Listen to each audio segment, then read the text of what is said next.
Ciao, this is my random recipes. I'm Lisa. Welcome to my channel. We are going in a different direction today. We are entering a section of the cookies with quite a bit of variety. Today's recipe is biscotti. Biscotti means twice baked. I have two different recipes for biscotti. We'll do the other one another time. I have absolutely no idea where I got this recipe from. This is the original. I have made biscotti one at a time. That was with the other recipe, and again, we will do that at another time. I have no idea how good this recipe is going to be, or how well it's going to turn out, or how difficult it is to make. How well it turns out may very well be affected by how easy it is to make. Needless to say, I have never eaten these cookies before. This could be interesting. This recipe presents one unique specific challenge for me. Biscotti is often served with coffee. I do not drink coffee. Not at all. Not even a little bit. Nope. No thank you.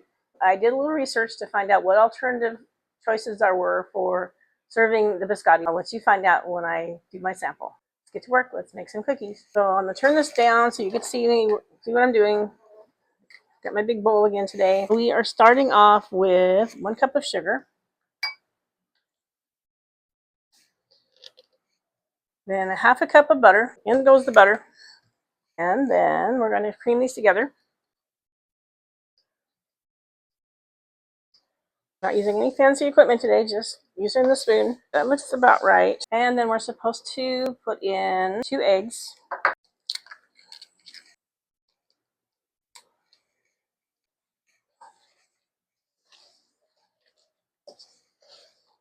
I'll give you a little confession. This recipe is supposed to be orange-almond flavored. And I bought an orange. I was grating the orange peel. And it's supposed to be a tablespoon. And I came up short. I thought 1 orange would be enough. Apparently it was not. So it's supposed to be a tablespoon. This is about 1.5 teaspoons, so about half as much as I'm supposed to have. This biscotti is supposed to be orange almond flavored, but it does say other extracts or flavors may be substituted. So in addition to my half of my orange, I'm going to add some lemon extract. I think the orange and the lemon ought to go together pretty well. I'm going to use lemon extract. This is pure. Very potent smelling. I can see the bits of orange in there. I can smell the lemon. Between the egg, the orange, and the lemon, it is a bright color. Now we're going to switch to our dry ingredients. This is 3.5 cups of flour. To our flour, we're supposed to add a teaspoon of baking powder. Stir that in.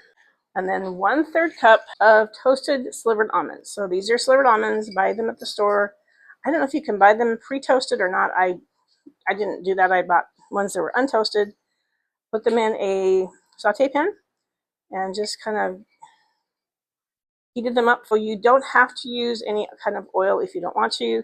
I wasn't sure if it would be beneficial, so I looked it up. And you can go either way. If you do add the oil, it's supposed to change the flavor a bit, and it's supposed to make them crispier. So I just used some pan spray today, so I just tiny little dab of pan spray in my saute pan. And then I toasted these in there. These go into our flour. I didn't want to add a whole lot of oil to the almonds. I didn't know if it would affect the outcome of the cookies. I just a small amount, just a dab. Now we're going to bring back our wet ingredient, and I'm going to start adding some flour. We'll do a little at a time.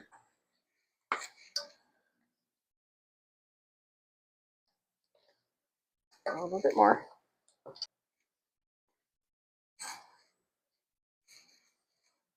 I just might be going in with my hands here in a minute.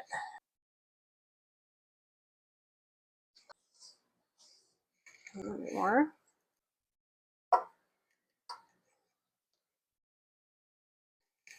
Smell the orange.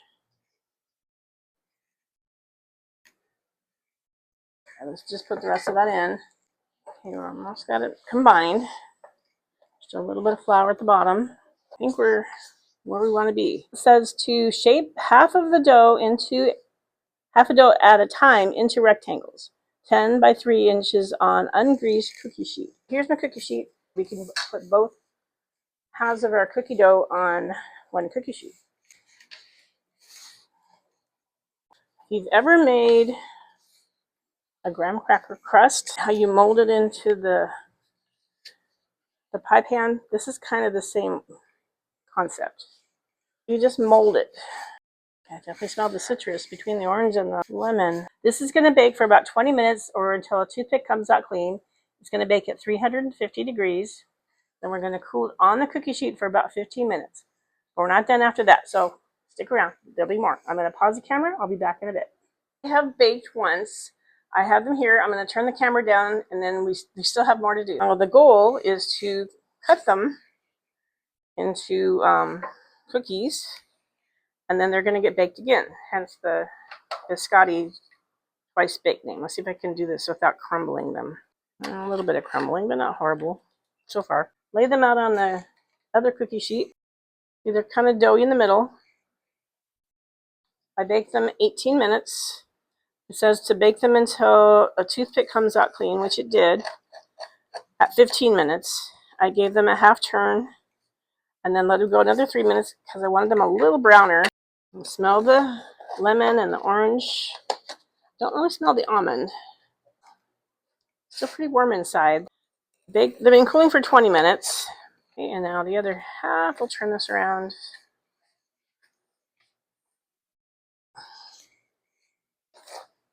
Now my aunt said she would save all of her crumbs and she would sprinkle them on her ice cream. I just may have to do that. The aunt that saved the crumbs was Aunt Virginia. She was my grandma's older sister. Grandma was the youngest of 5 children. I'll turn this over so you can see. Now here are my crumbs. And yes, we'll save the crumbs and I'll put them on ice cream. That sounds like a good idea. These are the cookies. They will be baked a second time. This time they're going to be baked for about 15 minutes or until crisp and lightly brown. I'll pause this again. I'll be back about 15 minutes. So the cookies baked all together for 18 minutes. Took them out, sliced them up, put them back in the oven. I baked them for a total of 22 minutes more. Then I let them cool for 10 minutes. Took them off of the cookie sheet, put them on wire rack. And I'll show you what they look like. They're nice and toasty. This is actually the side that was facing up. This is the side that was touching the cookie sheet. They are nicely browned. These are my end pieces. Didn't want to waste them. I'm going to do a sample, and we'll pick this one. First a taste.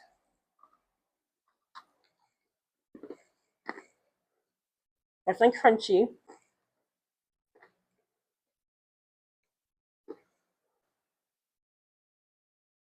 They're not super sweet. Definitely getting the citrusy flavor. What I'm going to try them with is some ice cream. I just kind of dunk it in there. The ice cream brings out the lemony flavor. Let's go. Then also, as I said, you can take the crumbs that are left over and sprinkle them on ice cream. We'll try bite like that. That way none of it goes to waste. That's good. It's a nice little treat. I did a little research online to find out what my options would be for sampling my biscotti. Since I don't do coffee, I needed an alternative. I found a list that includes tea, milk, especially warm milk. It's July. No, thank you. It also suggests pudding, hot chocolate. Again, not the right time of year for that. Ice cream, Moscato. That was a possibility. Amaretto. I went with the ice cream. Now, I know that some people consider dunking foods kind of bad manners. Well, biscotti is designed to be dunked. Who am I to disagree? Next time I'll be making a bar cookie, and it will be chocolate. I have to admit, other than my ice cream, it's been a while since I've had anything chocolate. I will include the ingredients and the preparation for the biscotti in the description below. If you have any questions or other feedback for me, please feel free to reach out to me in the comments. It's fun when I get to interact with you folks. I just love hearing from you. Please like, share, and subscribe to my channel. I would really appreciate that. It helps my channel to continue to grow. Grazie for joining me on my adventure as I explore the great big wide world of cookies. See you again next time.